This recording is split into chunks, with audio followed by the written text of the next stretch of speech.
Happy Sunday, all. Thank you so much for joining me in episode 193 of the income stream. That means episode 200. We're just 7 days away. Episode 200. How crazy is that? So today's going to be just a relaxing Ask Me Anything day. Whatever you have questions about, I'm here to answer. I'm going to answer as many as I can. I'm going to answer them randomly, so I'm not going to go in order. I'm just going to scroll up and down the chat, and whoever question just catches my eye, I'm going to answer it. So I apologize I won't be able to get to everybody, but I just want to hang out. I just want to chill. I just want to, chill out. And so let's get started. Thanks again. Welcome to the income stream. This is the income stream to help you achieve your dream, all while we keep it clean. This is the income stream. It's the kind of show where you can come and go, but then you leave inspired with no fee required. The income stream with Pat Flynn. All right, we're gonna put some chill music on in just a moment. Bernard, awesome. So glad you and several other people were here yesterday to go over a very, very, very helpful, hopefully, website review day, website and YouTube channel review day, which is what we do on Saturdays here on the income stream. And Bernard and Mandy and a few others had their websites reviewed, and I think it was really educational. In fact, it helped me too. And I just hope that you can take some of that stuff that we talked about. A lot of the chat was extremely helpful to each other. And then you can take that and move forward and do awesome. Well done. So make sure you hit that subscribe button if you haven't already. I appreciate you again for coming in. And as that animation is going, I'm going to pop up our music today. And music, as always, here on Sundays is courtesy of Harris Heller and Stream Beats. Stream Beats is a free thing. It's just literally just have it play in the background, and it's copyright free, it's royalty free. Harris Heller, who is a streamer on Twitch as well as a YouTuber, has created the service just for people like us to have it play in the background.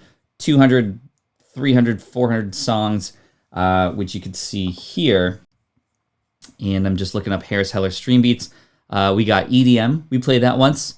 Wasn't really vibing with the audience because EDM, electronic dance music, that was a little hardcore for us. So I'm just gonna play the lo-fi stuff. There we go. I feel like I'm playing DJ. Did you know, fun fact, I was a DJ back in my junior year of college.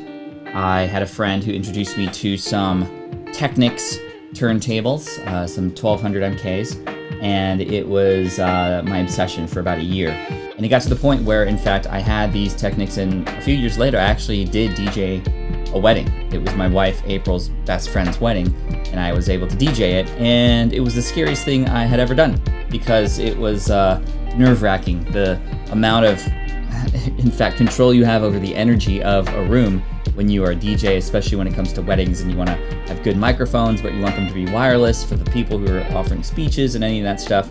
So anyway, that was a thing for a while, but it was mostly house parties in college. And my DJ name was DJ Lucky, and I had like a 4-leaf clover on my shirt because I was Flynn, right? Irish. That was the connection. Anyway, there's some pictures on the internet, I'm sure. But I had fun, and I learned how to scratch, and if I could get behind some turntables again, I'm sure I could sync up some beats. That was a lot of fun. Good times. You were a radio DJ in college? No way, that's cool. Yeah, I just wanted to be behind the music, I didn't want to talk. And now look at me, I can't stop talking. I created a show that has been going live for 193 days straight, and I podcast, and I have over 1,600 episodes. I can't stop talking now. So maybe back then I would have potentially tried to be a radio DJ too. April was a DJ news broadcaster as well in her high school FM station, 88.5 WKPX, if you will. Very cool. All right, y'all, if you have any questions, type them in the chat. I'm going to do my best to answer them, as many of them as possible. If you happen to be a member here, thank you so much. You're amazing. Bruh for all the members. And just be sure to use that emoji. Again, I'm here to serve you. I'm here to answer your questions. Question from Eric from Shuckabuck. Shuckabuck, I love that. What's the worst job you've ever had, or your most hated job? Okay. You guys ready for story time? I'm not going to give you the story time music because we have the background music here. Okay, it is playing. I'm just making sure.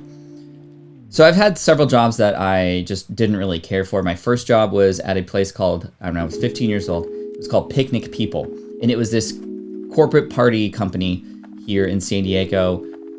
Bright yellow sun was the logo, holding a hot dog in one hand, like this, and a soda in the other hand, or a cup with a straw in it.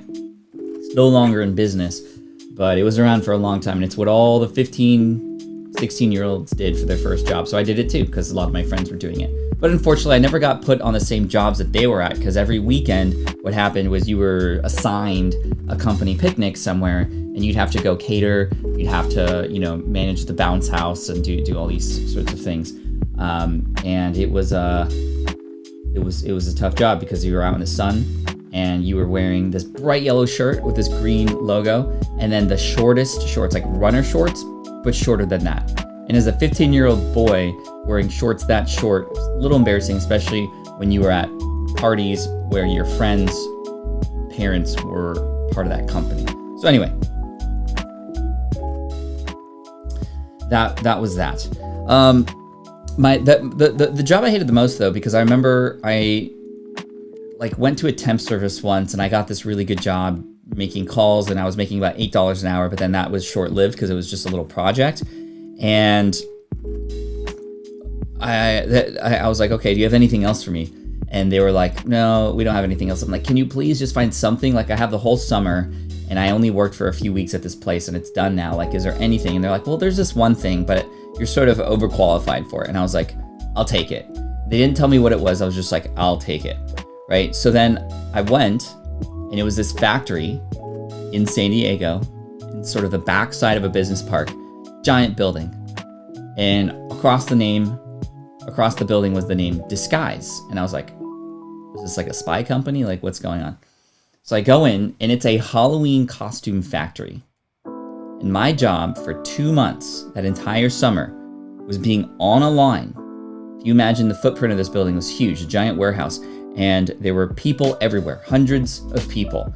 And groups of people, in about 5 or 6, would cluster together over a table, and one by one, the people at the start of the line would receive the costume from the manufacturing part of the plant. And then that one person would fold the hoodie over. They would move the costume to the next person, who would fold the arms over, who would fold then to the next person, who would push it to the next person, who would then put the legs in. And then I would take it and put it in the cardboard and just like wrap the cardboard around it and push it to the person who put it in the package. And literally, like, all I did all summer was one job for one costume per day. And it was the most boring job I had ever been a part of. And it was just I was just a cog. I was just a part of a machine all day long. Most of the people there spoke Spanish, so I didn't know how to communicate with them. I took high school Spanish, so I didn't really have great communication skills, but I could understand what they were talking about. But dude, it was just excruciating. The longest hours of my life. The absolute longest hours of my life.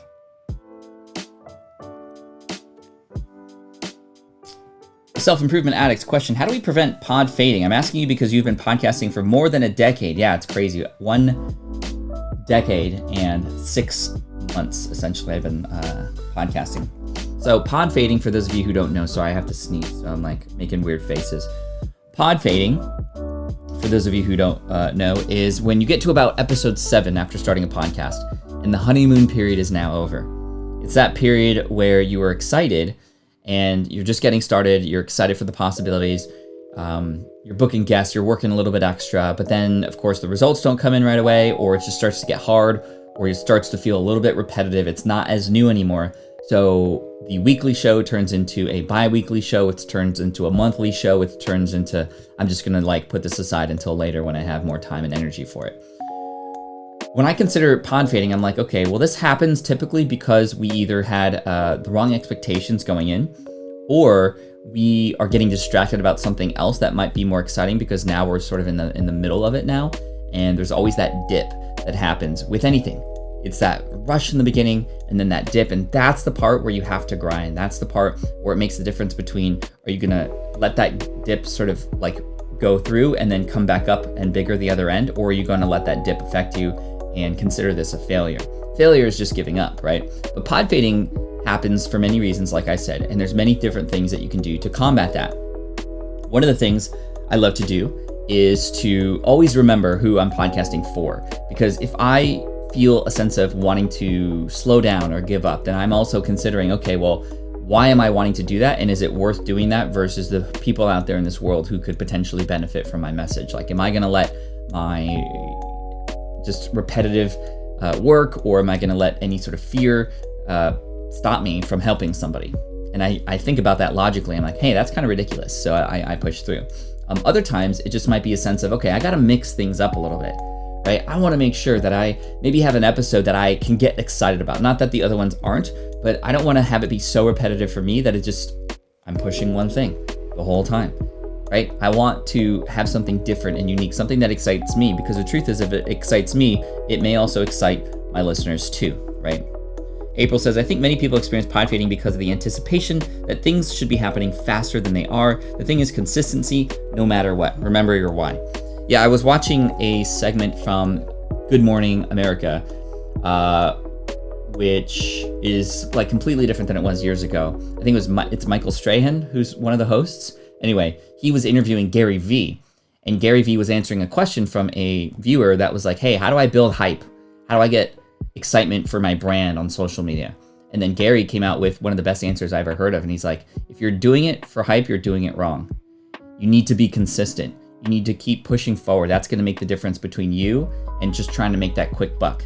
It's not about the hype. It's about consistency and playing the long game. And I was like, Gary, I guess when you're on national television, you can't swear and your message comes through a little bit better for me. So anyway,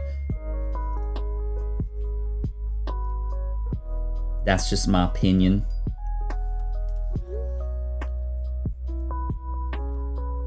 Cool. Xavier says, Pat, I just had one of those blah weeks. It happened. So glad for your IG Reels. Got me through some of the funkness, and I'm so glad for you and your leadership. Un abrazo.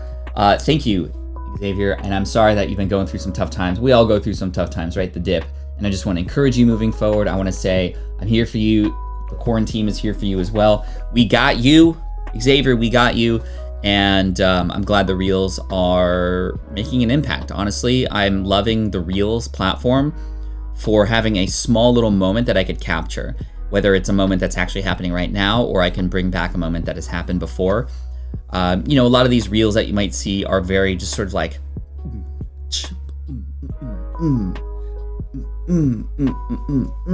like those are the Reels that we're seeing most of, right? Like people pointing and then but you can refinance your home and it's just like, okay, like that's cool.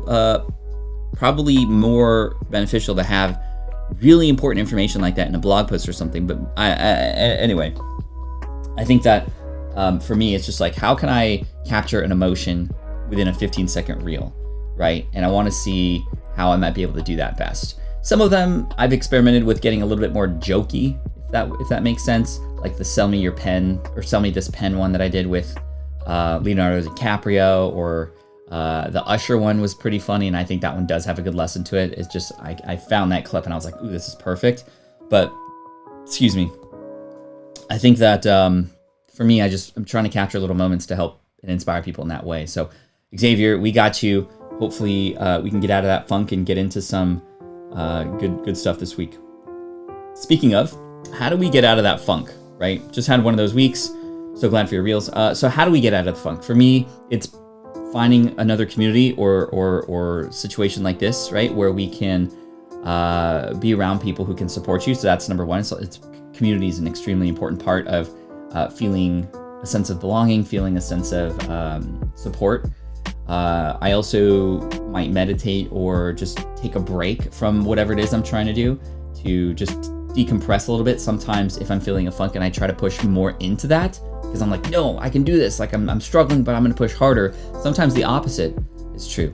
Sometimes I might need a break. Sometimes I might need an outside perspective, right? And then other times I always also look for the small quick wins or the small things that seem to be good, right? I look for the bright moments, or I look for any sort of parts of my life where I can feel grateful, even though other things aren't so good. I look for the things that are, because then I know, okay, well, at least it could be worse, right? It could be worse.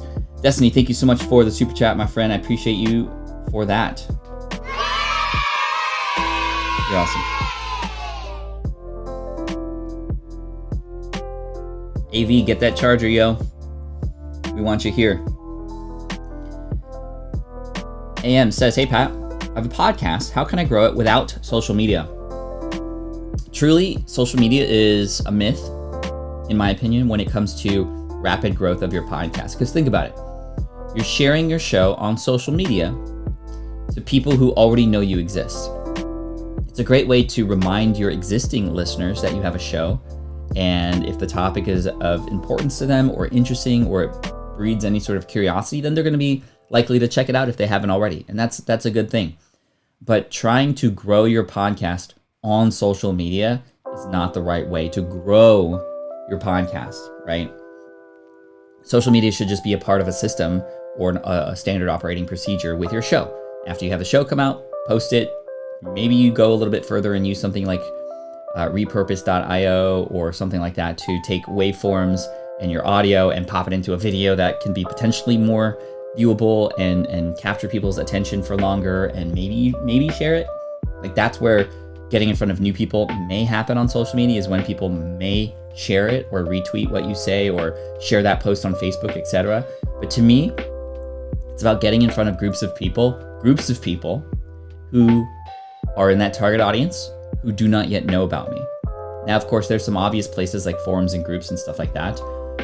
But I like to go a little bit further. I want to know not just where I can go to find people who may benefit from my show, but who can endorse me within that community.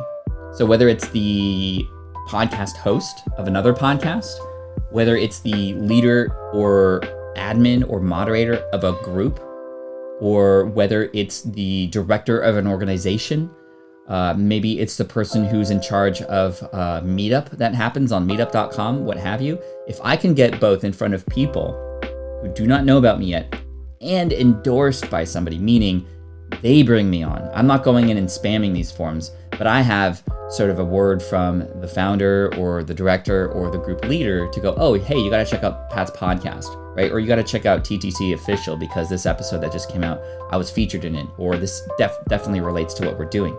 That's how we grow our show, for sure. Lex says, got to get my Technic 1200s back out. Pat Flynn is the second person to mention them in the past 2 days. Dude, it's a sign. It's a sign. I'll tell you that these signs, you got to pay attention to them. And whether you truly believe in fate or signs or anything like that, Signs, one of my previous favorite movies, M. Night Shyamalan. I just love that movie with, I think it was Bruce Willis, right? No, he was in Sixth Sense. Anyway, enough on that. You got to read the signs sometimes. And with relation to this book that I have, it's up in here right now, but it's not fully materialized. I am hiring a few people to help me through this. It's interesting because even just after a conversation with one of these people who is going to help me, I saw and again, this is, I don't know, but I've known this person for a while. In fact, we've spoken on stages before together. And just the other day, I got so with our new phones now, with iOS 14, you can sort of put widgets and stuff and different things in your home screen, which is really great. One of the widgets I have now on my home screen is a happened on this day photo. So the photo app will then pull up and actually put on the home screen. I don't have to go and find it. It's there automatically, like this happened on this day. And there was a picture with this person from 2013. And I hadn't spoken to this person for years until recently related to this book. And then here he is popping up, I swear, either Amazon or Siri or somebody's listening. Or Siri's not going off. It's just a sign that, hey, the universe is calling. Cool.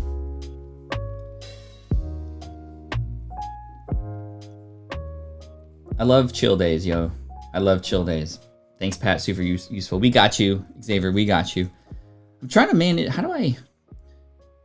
So these comments that come in, because I have a new computer this week, because my other computer just got totally messed up. The LCD screen cracked. I had to set up all new programs from scratch. That's where like this view came from, right? And like this fun thing, mind blown. Like the fact that all failed gave me an opportunity to kind of go, okay, well, what can I improve now that I'm setting this up again for the first time?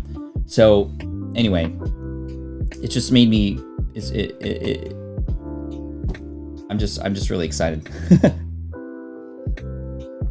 But I'm still missing a few things like the intro song and all that stuff. But I still have, I got you.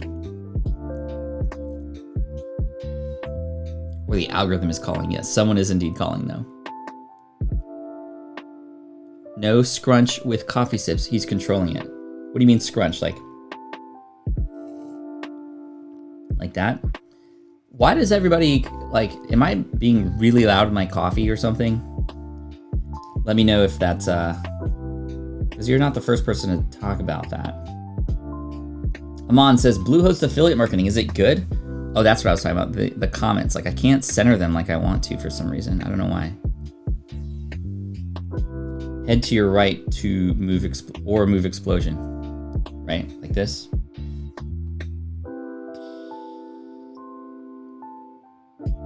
Okay, cool.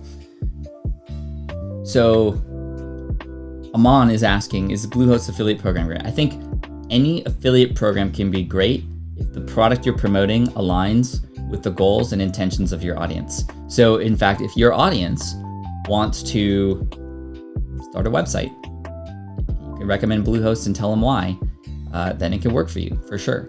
They're affiliate programs like anything else. You make a sale for them and you're going to get commission. I think it starts at $65, but the more volume that you do, you can actually increase that for sure.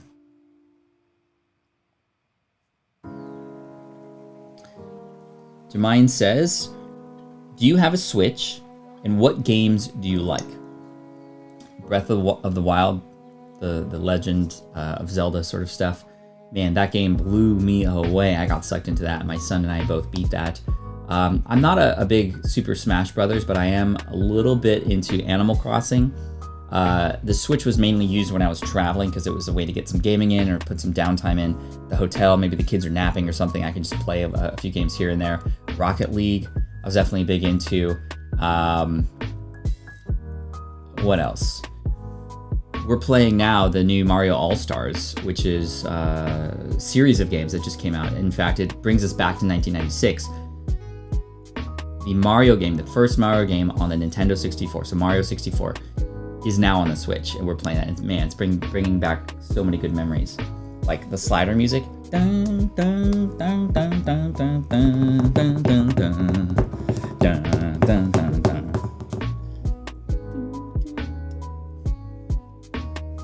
Cool. K-Walk is asking, are more subscriber emojis on the way? Yes. Unfortunately, it's not a unlimited amount. You unlock new ones the more members that you've been getting. And I haven't really been promoting the membership as much, but I definitely should. And I'll probably do a big push in October for that. But if you happen to be here and you want to support the channel, all money coming in from Super Chats and memberships do get pushed forward to those who are in need. This month, we're supporting teachers. I've purchased over $3,000, actually $3,500 now of equipment for teachers who are normally paying out of their pockets during this crazy time. New school year, teachers are working overtime, and just big shout out to all teachers. So anyway, if you are not a member and you want to be a member, just hit that join button below, and you can pay just even like $1.99 a month to support the channel. All that money, again, gets forwarded to charities and organizations and people that need it. And if you'd like to offer Super Chat, not required, you don't have to pay anything. No fee required, as the song says, but definitely will welcome it, and thank you again so much. You're amazing. Cool. See you, April. Thanks so much for being here. You're awesome. The Sunday mug needs to be a beer mug with beer in it. Question from Xavier. I'm on the hot seat today in my accountability group. With the week I've been having, I feel I have nothing to share. First time this happens. Does this ever happen to you?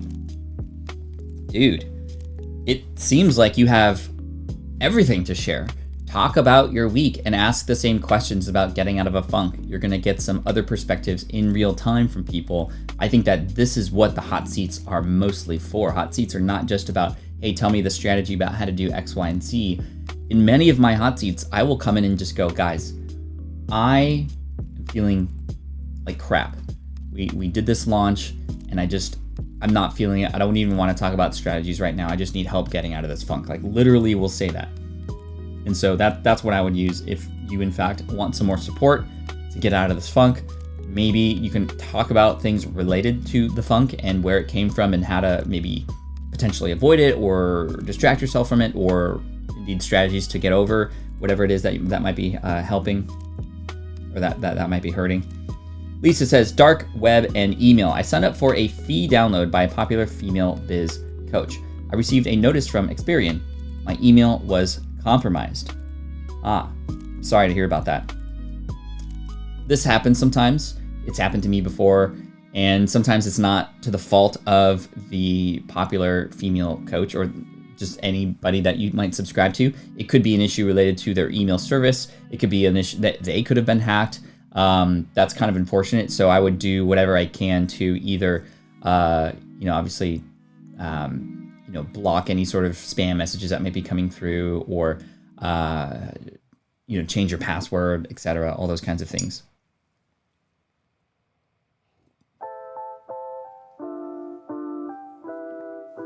Destiny says, we need something like this in SPI Pro. Need something like what?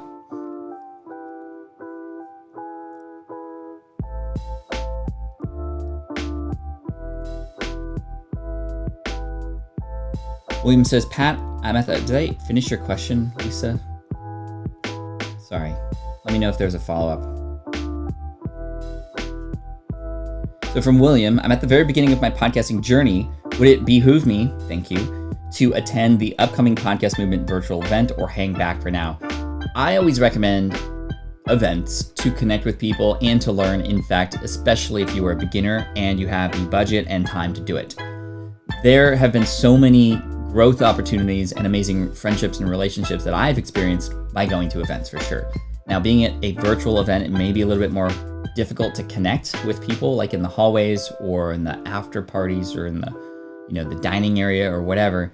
So it's going to be mainly a content play for right now. So if you're at the beginning stages and you see the list of all the different kinds of talks and the different kind of people, it's great. It could be a great thing to go, okay, this is the catalog of stuff I can learn from. What's most pertinent to me right now? Here it is. It would behoove you to not actually just at least look at the catalog of topics to see if there's anything related to sort of where you're at right now. Number two, it can give you a great conversation starter with either other people who are also attending the event, other podcasters, many do, and also any speakers. You might be able to down the road go, hey, I saw your presentation at the virtual podcast movement. Might we be able to have a conversation? And that becomes a great starting point for potentially other connections and things like that.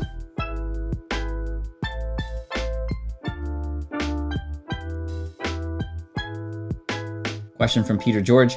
How do you select the correct category for your podcast? My new one is all about change at any stage of life and how it is usative. I'm not sure if that's what you meant to say, but in terms of what category, I mean, number one, you can always change your category.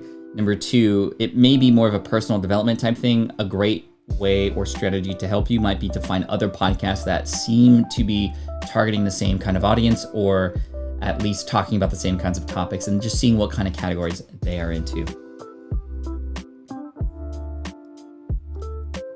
Question, on the entrepreneur world, what bothers you most in this industry, if we can call it like this? Thank you, Renzo. I mean, the thing that bothers me most, number one, is people getting into it without, and because of other people who say it's easy, and then giving up.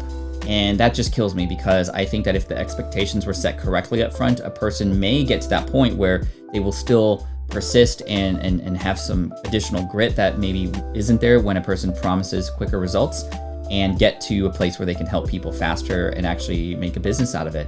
I mean, imagine all the amazing ideas, products, services, offerings, etc. that don't exist because people had expectations that things were supposed to happen more quickly. And I know this isn't just entrepreneurs teaching this stuff and setting those expectations incorrectly. There's a lot of snake oil salesmen out there for sure who are trying to make $1 from others in that way. But also it's just kind of society and where we're at now in terms of wanting to expect results super quick, and just especially in America, how impatient a lot of us are related to these kinds of things. Definitely people who are taking advantage of others in ways that are just shortcuts that make people feel bad, essentially. That kills me. When I see people taking advantage of others who have put in the hard work, for example, people who are, ripping off other products' ideas. There are people out there who will take courses like mine and sell them on a directory for, $20 when my course is like hundreds of dollars.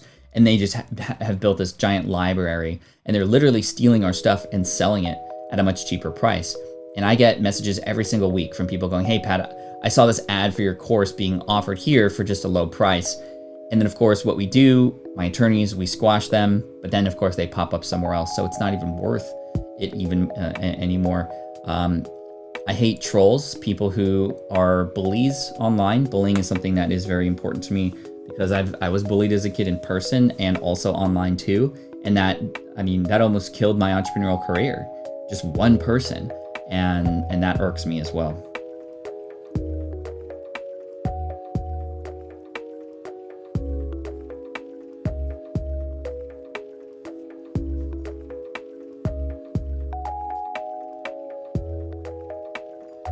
All right, great questions coming in. Not sure if you saw or answered this question earlier. How many times have you doubted yourself and how did you pull it through? It happens on a daily basis, but it happens on a daily basis because every day I'm trying to push myself beyond my comfort zone. And I know that whenever I push through those doubts, there's always something amazing on the other end. So now, in fact, I look toward work that allows me to get uncomfortable. When I started speaking, for example, that made me feel very uncomfortable, but that was a sign for me that I knew that this was important and that this was something that was going to help me grow in one way or another. Because the truth is, if you just stay in your comfort zone, if you just continue to do what you've been doing, guess what? You're going to continue to get the same results you've been getting. So it makes sense. You have to do something different. But for me, I don't want to just do something different that's going to make me feel comfortable. That's not different enough. For me, it is getting outside of that comfort zone and pushing through. So it happens every day. Right now, I'm feeling doubts related to a course that I'm going to be filming on Tuesday and Wednesday with Caleb. He's coming into the studio, or to the home office, which is now my studio. And he's going to be filming me record a brand new course about webinars. Webinars is a topic that my audience has been asking a lot about. And like every other single course I've created, I'm having doubts, but I'm fighting through that. The doubt makes me realize that I think this is important. It makes me realize that I don't want to offer crap. It makes me work a little bit harder to ensure that this is not that. This is a sign that this is where I need to go, right? I would be more nervous if I wasn't nervous, if that makes sense. How do I pull through? I remember who it's for. Remember time and time again that, hey, I've gone through this before. This is just natural human behavior. And I know that this is something I just have to push through, right? So I'm using my prior experience and parts of my life where I felt very similar to push through.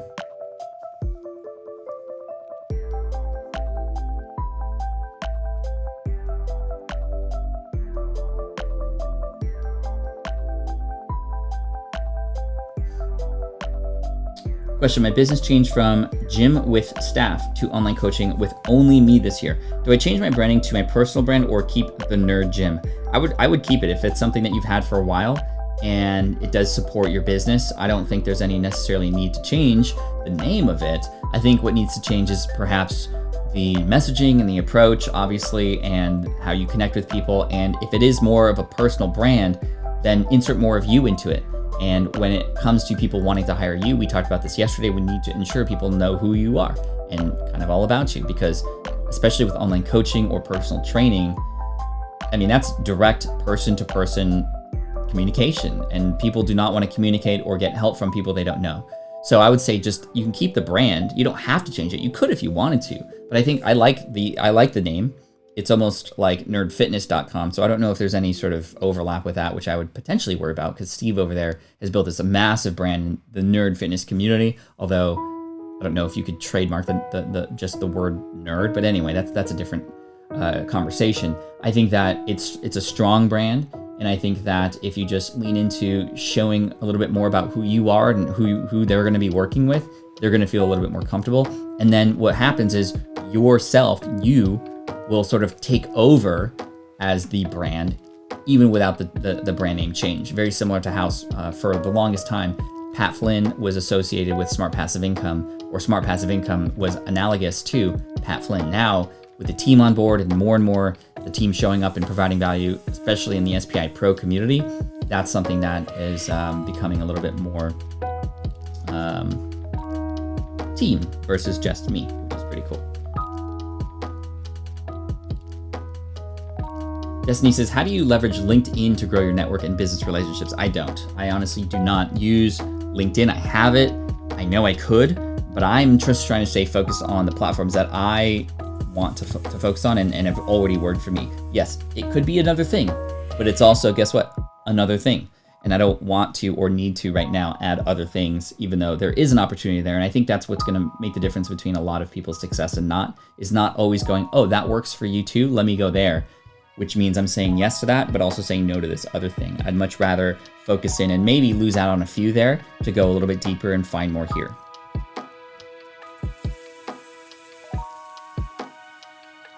Mark, yes, definitely check out Mark and his podcast. I was on his show just recently here. Loved having you on my podcast. Pat, question, what are the top 3 ways you promote an episode with a big guest like yourself? Number 1, I would definitely kind of so let's go from low, medium to high. Low level, I would definitely make use of my email list, something that I already have, and really selling the show. Working on my copywriting, working on the subject line, working to go, whoa, I need to listen to that because it sounds right up my alley. So if you can connect the language that your target audience will respond to the language and the things we talked about in the show, that would go a very long way. So utilize your email list and don't just like put it out there like you have before, like really sell this thing. Number 2, I would definitely utilize social media to make sure that people can share it if it is indeed something useful and relevant to their fans and followers as well. So repurposing it, if there's a big guest, I will do a little bit more to repurpose it, right? Did we capture video or not? I'm not sure. If so, then you can pop in those videos into social or YouTube and put clips on there. You can have my name in the title of those videos on YouTube in case people look up my name, they might find you there. I've done this with Marcus Brownlee and other big names. You know, if there's a big name, you pop it in the titles because that's going to draw some people in. And then finally, number 3, the biggest thing would be to find other niches and communities that may benefit from listening to the show who may already know me versus knowing you, because then you can get that introduction essentially through me. In fact, one way that I know some people have advertised to grow shows with big name guests on it is they will pay. And this is not what I'm asking, Mark, but I'm just saying this happens. Imagine I post this on my Facebook page, right? But I'm incentivized because you're paying me to do that and boost my post. So instead of paying $200 to run AdSense or just Facebook ads randomly to target audiences, you now have $200 coming my way. I will boost that post on Facebook to more of my audience. So now I'm endorsing you through my own community. And of course, how would I say no to that, right? Like you paying me, of course I'm gonna accept that, right? And if I'm boosting that, guess what? It's getting shown to more people. And I'm looking even better because you've given me this platform to do so. But you're also getting the sort of riding on the audience that I've already built, but you're not just like asking me to promote it for free.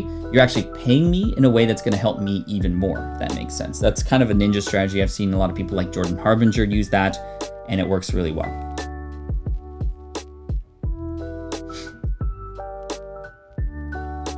Mandy says, question, LinkedIn just got stories like Instagram, like Snapchat, like all these other things, right? So what kinds of stories would you post there?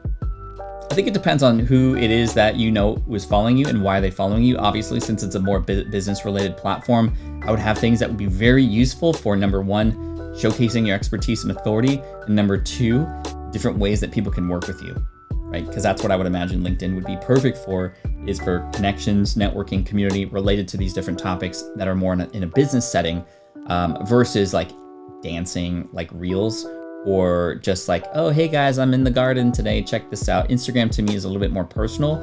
LinkedIn being a little bit more business related, I think it can go a very long way to help you with your business in a more relationship building sort of manner, and just, hey, here's what you can do right now to work with me.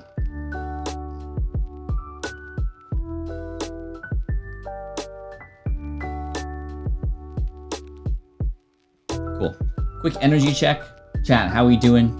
We all loving the show today? Let me know if you're getting value here. Thank you so much. We're about 20 minutes from the end. This is literally the fastest hour on the internet, I feel. This is the fastest hour on the internet.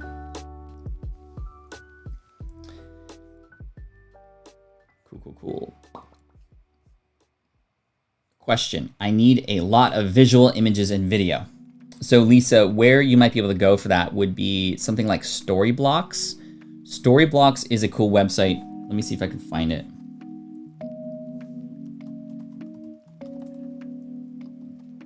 So storyblocks.com. So video, audio, and images.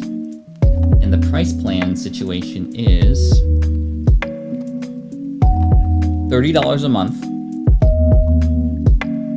All the things.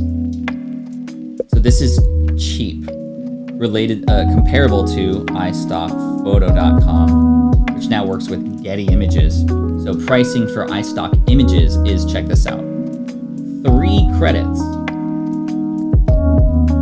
for $33.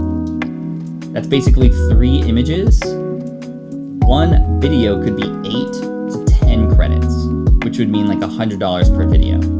Or you can go monthly and go like, okay, for $50 a month, for 50, just 50 images, it's $200. So stock media subscription is the way to go for sure.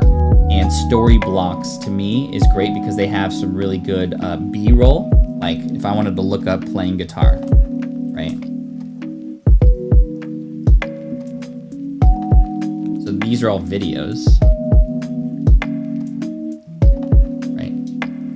That I can just play over something. Or if I'm going to be like podcasts,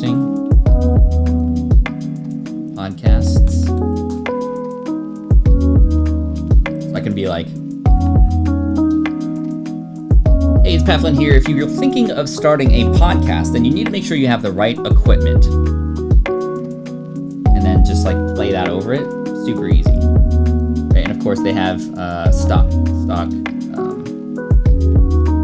images as well.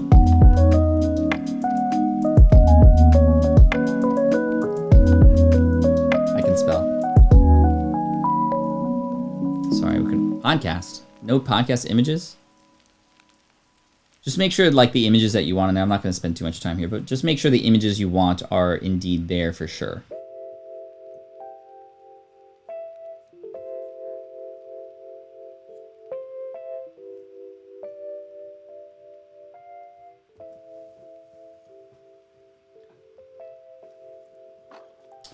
May I have the affiliate link, please? Thank you, Lisa. I appreciate you for that.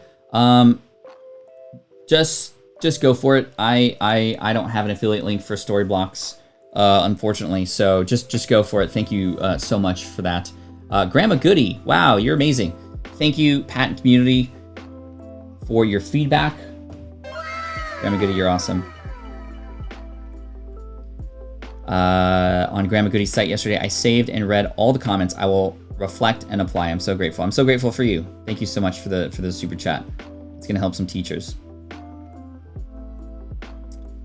Okay, Dawn says, good question from Sherry about best animation platform. So let me see if I can find that question. Best animation platform with ability for me to voice over. So what kind of animation? I think that there's many different kinds of ways to get animations, right? You could have somebody design it. You can also have, even on places like Storyblocks, right? I think that on Storyblocks, you could probably find some good videos of animation, right?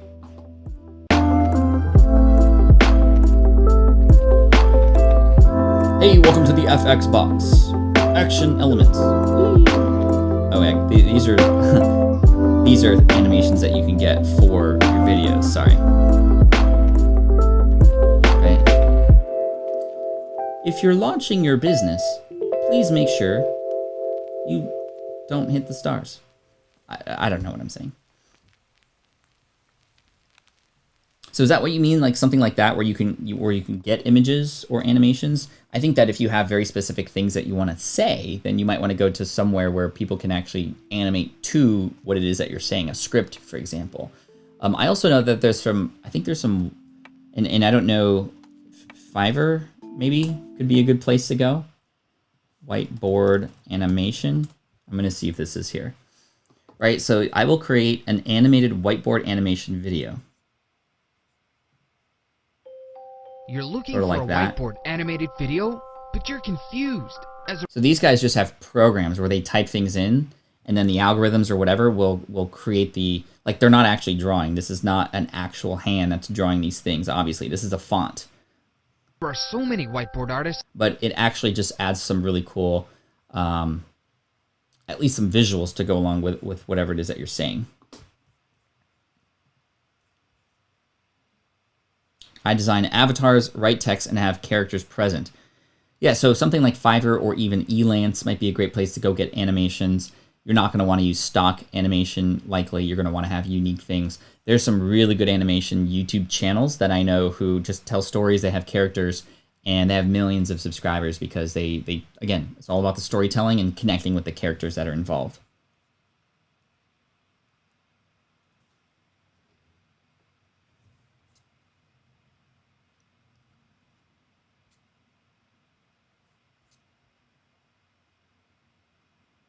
How's the sound, y'all?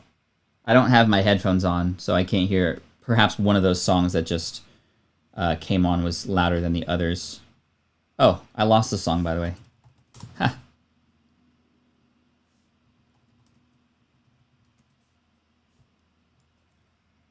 Let's pick another song.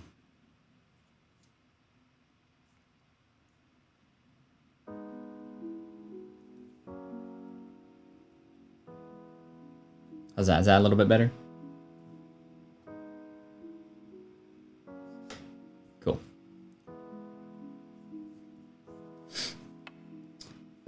Sound is fine, thank you. Okay, more questions.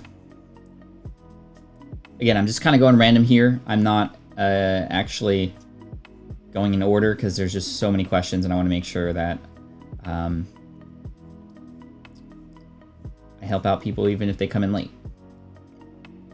Miss Boyce says, Pat, I've gained my first collaboration today for my podcast question. When you had your first collaborate, how did you plan and record your podcast show? It was just recorded over Skype, but this was back 10 years ago. And there are many other tools out now that can help you connect and collaborate with somebody. Something even like Zoom that you may already have access to could be a great platform to connect and then hit record on. But I will say Zoom and Skype sort of compress their audio to a point where it is noticeably lesser quality, but it can be good enough, especially if the content is great. Just make sure you have a good microphone and that's kind of at minimum. There are other tools like squadcast.fm. Full disclosure, that is a company that I am an advisor for, but it is by far the best online interview recording platform for audio, and video is coming soon. So that can be a great way to do it. In terms of scheduling, just going back and forth, I remember just not having access to tools like Calendly that can allow you to make it easy to find a spot to be able to record into or have a person record with you on your schedule. But again, just collaboration and making sure that people who you are collaborating with know where to go and when, make sure the time zones are correct, and make sure that they have some sort of expectation on who your audience is so that you can actually just not go, okay, well, like, let's discover each other first before hitting record, right?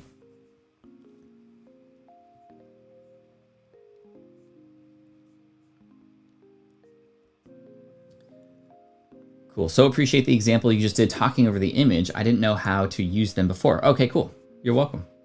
Yeah, that's called like B-roll, or adding a voiceover on top of some animations like that. And especially on places like YouTube, it can be a really great just sort of visual pattern interrupt for the kinds of things you're saying, right? So you'll notice in a lot of my videos, especially, I stack them in the front. and I'm not talking about the live stream videos here, but most of my most recent pre-recorded videos have video, images, things like that up front, more so than in the back end, because I want to capture people's attention. I want a lot of visuals up front when trying to connect with people too.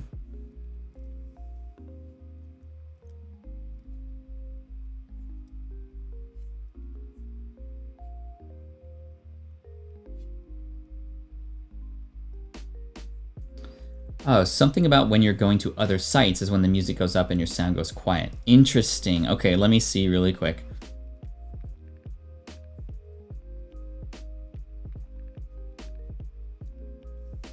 Ah, okay. I think I know what happened. If I click on share screen. There we go. So now my system audio is muted. Oh, hey, there are you guys. So that should be good now. Thank you, Stephanie, for letting me know about that. I think we should be good now. So what was happening is, again, because I set up Ecamm again from scratch because my other computer broke, when I switched the screen, it also played system audio. But I already have system audio playing through my Rodecaster Pro. So that's why it was sort of doubling up and getting extremely loud. Apologize about that.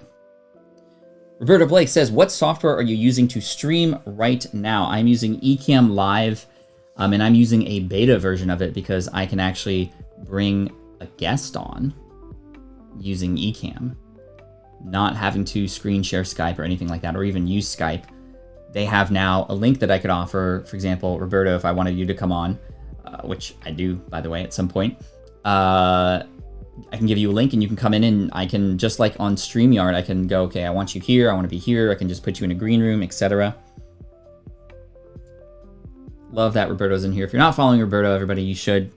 Huge inspiration to me, especially in the realm of YouTube. And you have one of the popular episodes of the podcast where you came on and you talked about how you would help somebody who had just gotten laid off. And that was a great interview we did back in the day. We got to get you back on the show at some point, Roberto. I know you've been stepping into some new things too. I'd love to connect at some point with that.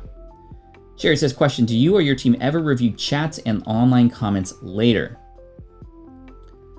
I've been listening to you later and sometimes commenting. Love the feature. I absolutely do. I look at the comments, especially when I know there are things that were very important that were spoken about that I want to sort of like get an understanding of, because I'm not looking down at the comments often. As you see, I'm looking at you. I'm looking at the lens. And so that allows me to connect with you, but also I'm removed from the chat and I don't want to just look down the whole time that I'm talking like this, because this doesn't,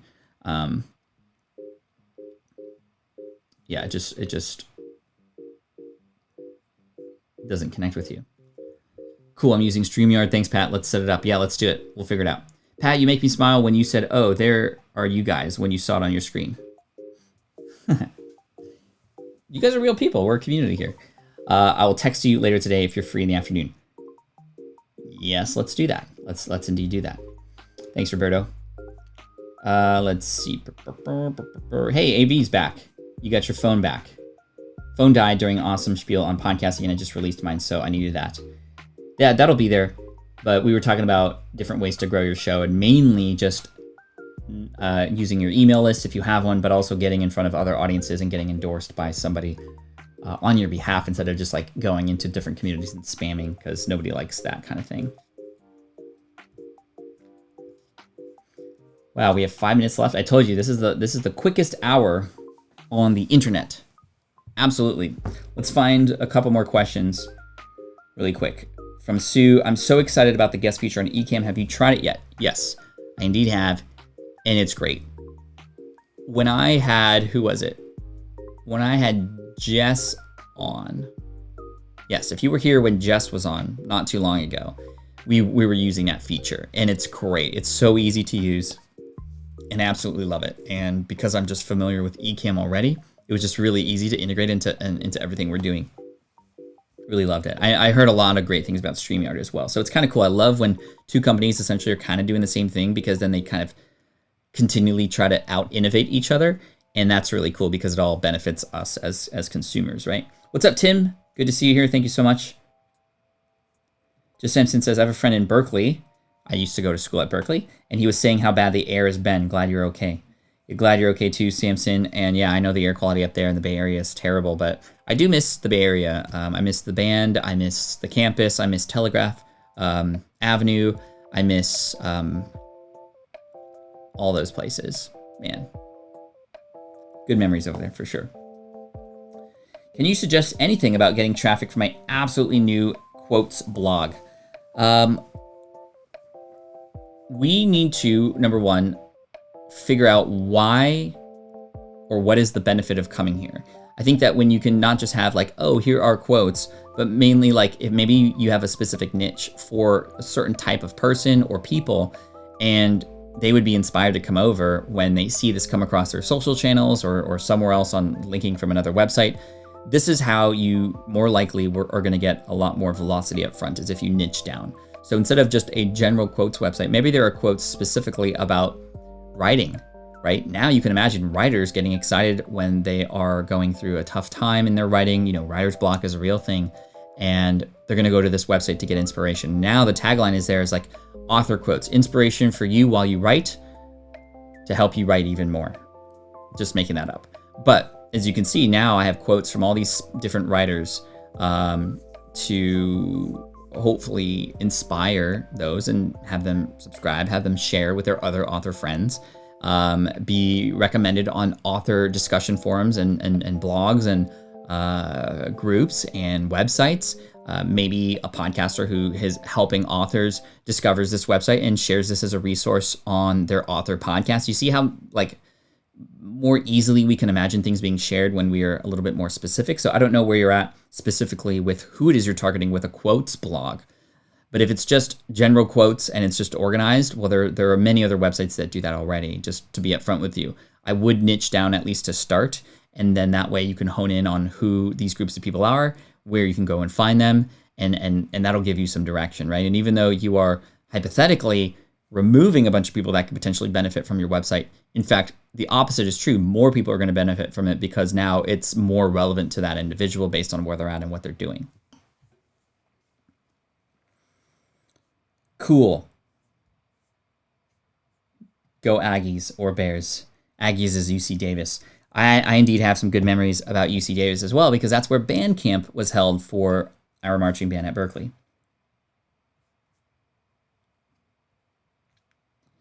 I'd love to see a bit of photo enhancement to make the social proof more consistently good, Bernard. Some are badly lit, some are soft focus, some look perfect. We're talking about Bernard's website. Yeah, indeed, some of those images looked a little...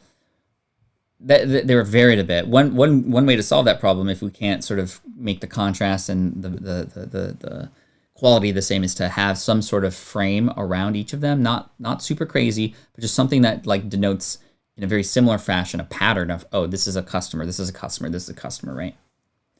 Question from Lex: Can you get the chat to come up on a teleprompter screen and stay focused on the camera? And how is Elgato 32 button Stream Deck? Oh, I love this thing. This is my absolute favorite tool. As you can see, I only have 8, 9, 10, 11 of the 32 buttons on my previous computer because the information on the buttons are stored in the individual computer.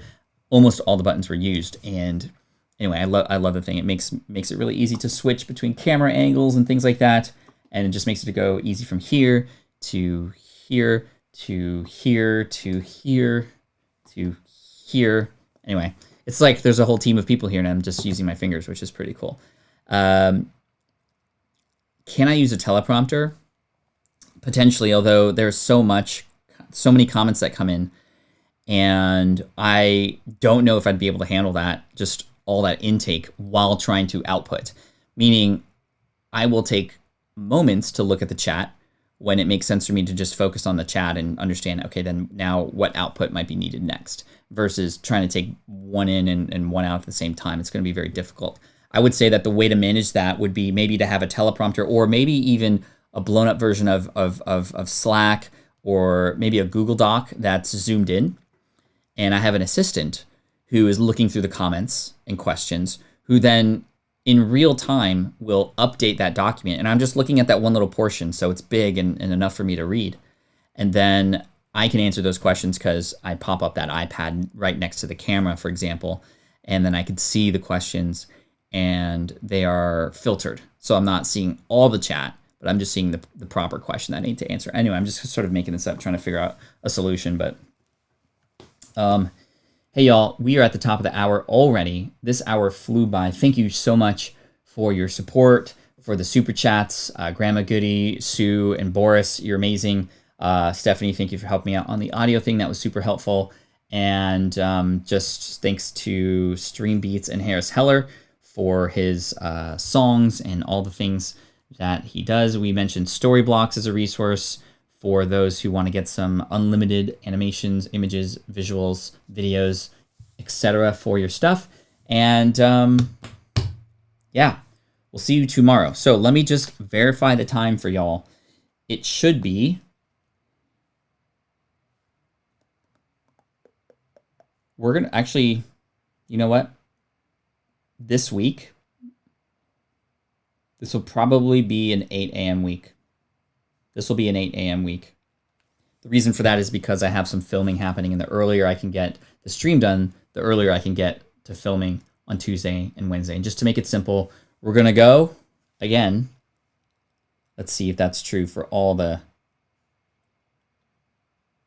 each of the days. Yeah. We're going to go 8 a.m. Pacific. 8 a.m. Pacific. So reminder, 8 a.m. Pacific, 11 a.m. Eastern all week. Unless otherwise notified, right? So 11 a.m. Eastern, 8 a.m. Pacific. Whatever that time is for your time zone, make sure to keep that in mind. And again, patflynn.com/theincomestream is where you need to go. That's the easy link.